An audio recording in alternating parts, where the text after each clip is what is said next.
Item: SCP-1470. Codename: Telepathic Spider. Object Class: Neutralized. Formerly safe. Special Containment Procedures. The remains of SCP-1470 have been laid to rest in a small plastic case within the podium section of its terrarium. See below. The terrarium is to remain stocked with salticids and the offspring of SCP-1470, and observed. Pending the end of quarantine period, these offspring may be introduced into the wild if no anomalous behavior is detected. All personnel have been cleared of quarantine after exposure to SCP-1470 with no ill effects. Previous containment procedures ended the 7th of May 2008. SCP-1470 is housed in a soundproofed terrarium measuring 0.75 meters by 2 meters, 0.60 meters tall. The terrarium includes a small source of fresh running water and includes flora common to the Australian state of Queensland. The northeastern corner of the terrarium has been modified to allow for communication with SCP-1470. This location is referred to as the podium. SCP-1470 appreciates regular social contact and is scheduled for interviews 3 times daily, allowing for a regular nocturnal sleep schedule.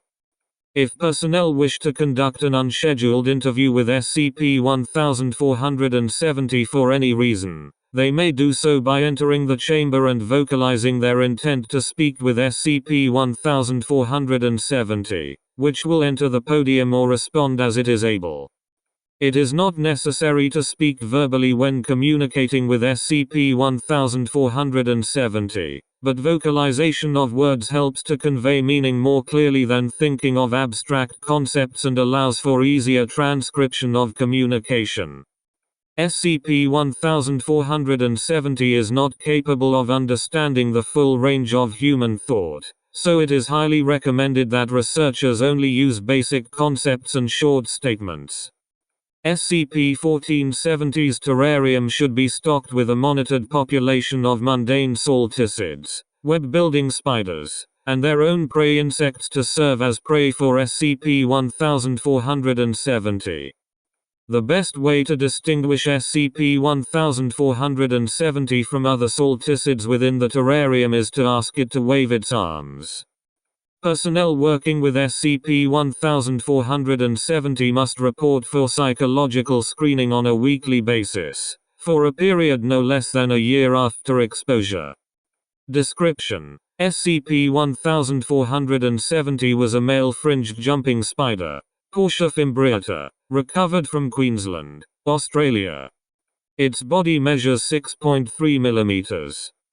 In life, SCP-1470 was sapient and capable of telepathic communication with other sapient beings at a range of approximately 9 meters, although SCP-1470 was otherwise not notably different from other members of its species in behavior or physiology. The Queensland population of P. fimbriata has already been observed to be more intelligent than other spiders in its ability to solve problems and employ unique hunting tactics to capture its prey, which primarily consists of other spiders, both of the web-spinning varieties and other members of the Salticidae family to which they belong. Apart from its ability to communicate with research personnel, SCP-1470 displayed no behavior that was deviant from what is typical of the Queensland variant of P. fimbriata.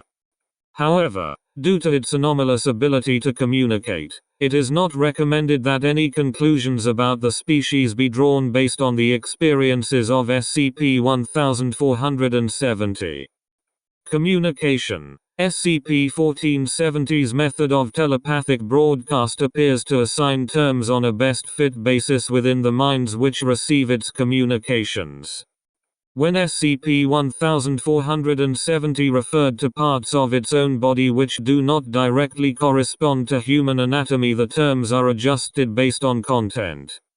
For example, while leg is a straightforward translation, References to SCP-1470's pulp were typically perceived as arm by researchers. Refer to the following statement received after an unsuccessful attempt to introduce SCP-1470 to a mate. I went at the bloody harlot waving me arms around to let her know what's what, but she wasn't having none of it. She smacked her lips at me and gave me a good drumming with her arms and legs, and I know it was because of that hideous red stripe you asked to put on me ass. It really makes a fellow stand out in ways he's not supposed to, you know. Those savages might not notice it much, but you can't fool a proper lady. So anyway, I had to tie a bungee and make a jump for it, before sailing back to me tent to nurse me pride. As is typical of statements made by SCP-1470, it was perceived in a way that could almost be spoken by another human. It was also typical to perceive these statements in a strong regional dialect. Note, however, that harlot is used as a derogatory term and does not imply prostitution, a concept alien to P. fimbriae. Lips refers to the chelicerae, where a spider's fangs are stored. Arms refers to the palps bordering the mouth, which are larger in males and used for display purposes. In this case, they were used to make the female aware of SCP-1470's presence and lack of intent to harm her. Arse refers to abdomen, and the red stripe that was painted there at one time to distinguish SCP-1470 from other spiders.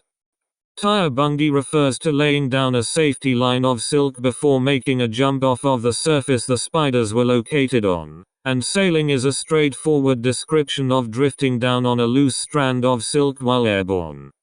Likewise, tent refers to SCP-1470's web, a structure used purely for shelter. The red stripe was removed from SCP-1470 afterward, and a less mature female was introduced to the terrarium. The following excerpts was taken from the subsequent interview. SCP-1470, hey, not so loud, mate, you'll wake the little Sheila. Dr. Westington, your interaction with her seemed to go better. How is she doing? SCP-1470, she was pretty scared when she got tossed out here by those big predators. At least I think she was. She can't talk to me like we can talk. None of them ever can. But she shows me she cares in her own way. She asked me back to her place and we're going to stay there until she's ready. Dr. Westington, ready for what? SCP-1470, you know. Can't be a gentleman if we talk about it so plainly, you know. Not the way you guys do. Anyway, I guess I should say thank you. It's not what I wanted, but it will do. Dr. Westington, you told me you wanted a mate. SCP-1470, I told you I wanted a wife. A mate is a friend. We're mates, right? You're fun to talk to, but I wanted someone I could look in the eyes while I talked to them. Dr. Westington, we've never found anyone else that can talk like you do. SCP-1470, well, it's what separates us from the savages, right? Dr. Westington, you mean your prey species? SCP-1470, right. You're different from them, because you can talk like I do. I would never eat something that could talk. She can't talk, but I can tell she's like me. She just needs to grow up some. That will be very soon. She'll probably catch more savages than me, too. We'll have good children, if that big old harlot keeps her distance. Dr. Westington, we removed her from the area. SCP-1470, I hope you didn't hurt her. Note that cohabitation in the same web between a male and a sexually immature female is not uncommon in P. fimbriata. The female's maturity was reached within the next 2 weeks and SCP-1470 left the web after copulating. As is normal for the species, the female did not devour or kill SCP-1470. Excerpts of final interview. SCP-1470. Hey, is anyone out there? Dr. Westington. Hello, I'm here. We were just doing some work on your enclosure. SCP-1470. What? The podium? It's enclosed but I don't see you in here. Dr. Westington. I am outside your podium. SCP-1470. The podium doesn't have an outside, you daft bint. How come I can't get outside it? Dr. Westington. Do you see me waving my arm at you? SCP-1470. Unintelligible. Wordless dread would be the most apt description of what I felt from SCP-1470, which fled the podium shortly thereafter, in a manner that suggested it was trying to avoid a predator. P. Fimbriata has excellent vision, although at a very short range. SCP-1470 had reacted to us visually before, but never in such a manner that suggested it realized we were the beings speaking with it. Dr. Westington. Dr. Westington. I will not hurt you. We like talking with you and we want you to live. SCP-1470. I never realized you were so big. How could anything be so big? SCP-1470 refuses to communicate for 2 hours. I remained at the podium, attempting to coax him back into interaction. Dr. Westington. SCP-1470. I'm sorry. I just thought we were like each other, but that you just wanted to stay hidden because I'm kind of the king of the jungle around here. At least I thought I was. Dr. Westington. Maybe I should have. We've tried hard not to alarm you. SCP-1470. What are you? Dr. Westington. I don't have any answers to that which will make sense to you, but I understand you were scared. I've been scared too, by things that are as big to me as I am to you. If that hurts to think about, I understand that too. SCP-1470. The children won't talk to me. But the ones that lived are doing alright. I guess that isn't important to something like you though. Dr.